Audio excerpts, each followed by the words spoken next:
নমস্কার, আমি মনোরঞ্জন মাঝি। আজ আমি আমার কথা ও কাহিনী চ্যানেলের সকল শ্রোতা বন্ধুদের জানাই আন্তরিক প্রীতি, শুভেচ্ছা ও অভিনন্দন। আজকে আমি আমার ছোট গল্প মিলিটারি লাভের শেষ পর্বটি শোনাচ্ছি। বিজয় কাশ্মীরে পৌঁছে তার হবু শ্বশুরবাড়িতে গিয়ে ওনাদের নিজের কলকাতার বাড়িতে আসার জন্য আমন্ত্রণ জানায়।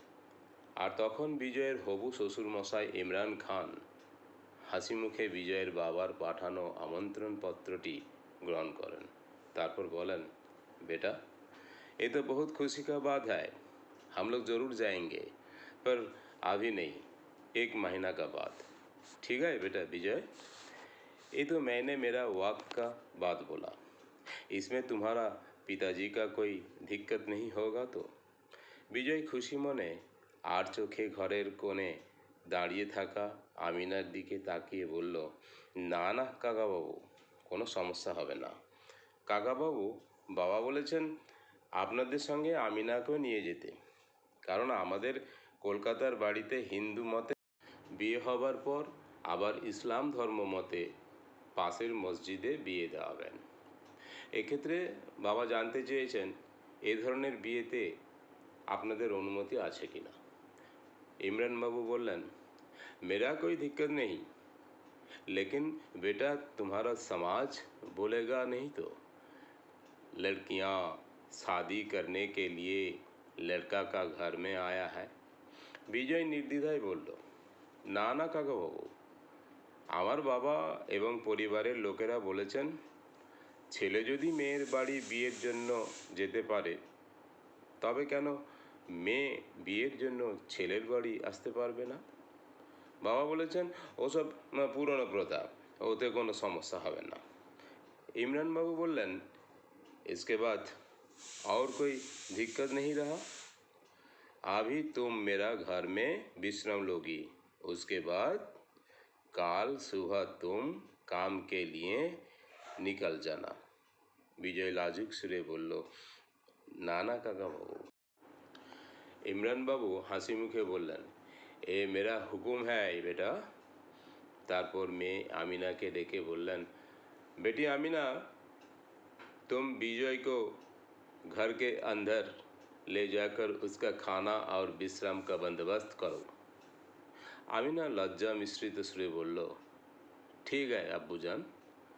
এই বলে আমিনা বিজয়কে বলল, विजय आइए, कल सुबह आपको সেনা ছাউনি মে জানা হোগা। তারপর সেনা ছাউনিতে নির্দিষ্ট সময়কাল কেটে যাওয়ার পর বিজয় তার হবু শ্বশুর বাড়ির সকলকে নিয়ে আসছে শুনে বাবা কলকাতার বাড়িতে বিয়ের বাকি সব আয়োজন শেষ করার জন্য ব্যস্ত হয়ে পড়েন। কয়েক ঘন্টার পর বিজয় তার হবু শ্বশুর বাড়ির সকলকে নিয়ে বাড়িতে উপস্থিত হয়। তখন বিজয়ের আত্মীয় এবং বেশ কয়েকজন প্রতিবেশী বিজয়ের হবু শ্বশুরবাড়ির লোকেদের উপযুক্ত আপ্যায়নের ব্যবস্থা করেন।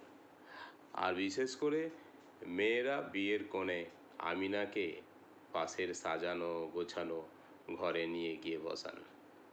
আর অপরদিকে সানাইয়ের সুর বাজতে থাকে, আতশবাজি ফাটতে থাকে, পুরো পরিবেশটা বিয়ের পরিবেশে পরিপূর্ণ হয়ে উঠেছে।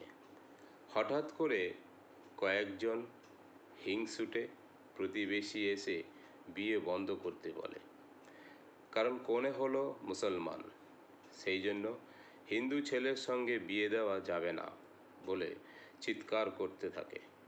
তখন বিজয়ের বাবা, জ্যাঠামশাই, কাকা এবং পরিবারের অন্যান্য সদস্যরা বলেন, আপনারা চেঁচামেচি না করে আপনারা যুক্তি দেখান কোথায় আমাদের ভুলটা হয়েছে। ওরা মুসলমান বলে? আচ্ছা বলুন তো, ভগবান কি হিন্দু, মুসলমান, শিখ এরকম নানান জাতের সন্তানদের ভাগাভাগি করে পৃথিবীতে পাঠিয়েছেন? উত্তর দিন। হিংসুটে গোঁড়া মানুষদের মধ্য থেকে একজন বললেন, না, ভগবান পাঠাননি ঠিকই, তবে এটা তো আমাদের সমাজের মানুষের দ্বারা তৈরি করা। বিজয়ের জ্যাঠামশাই বললেন, এটা সমাজের কয়েকজন স্বার্থপর মানুষের অমানবিক চিন্তাভাবনা। সুতরাং আমরা আপনাদের এই মন গড়া স্বার্থপর, অমানবিক, অসৎ, অযৌক্তিক চিন্তাভাবনার কোনো মূল্য দেব না। আমরা বিয়ে দিয়েই ছাড়ব। জাতপাত নামক সংকীর্ণ মূর্খ ভাবনায় বশীভূত মানুষেরা গণ্ডগোল বাঁধানোর ব্যবস্থা করলে সঙ্গে সঙ্গে বিজয়ের বাবা স্থানীয় থানায় খবর দেন। কিছুক্ষণ পর পুলিশ এসে ওই সকল অমানবিক হামলাকারীদের থানায় তুলে নিয়ে চলে যান। তারপর সুষ্ঠুভাবে হিন্দু ও মুসলমান দুটি ধর্মের প্রথা মেনে মিলিটারি বিজয় এবং কাশ্মীরি কন্যা আমিনার বিয়ে সমাপ্ত হয়। নমস্কার। আজ আমি আমার মিলিটারি লাভ গল্পটি শেষ করলাম। আপনাদের যদি এই গল্পটি ভালো লেগে থাকে তাহলে লাইক, শেয়ার করে সাবস্ক্রাইব করে দেবেন।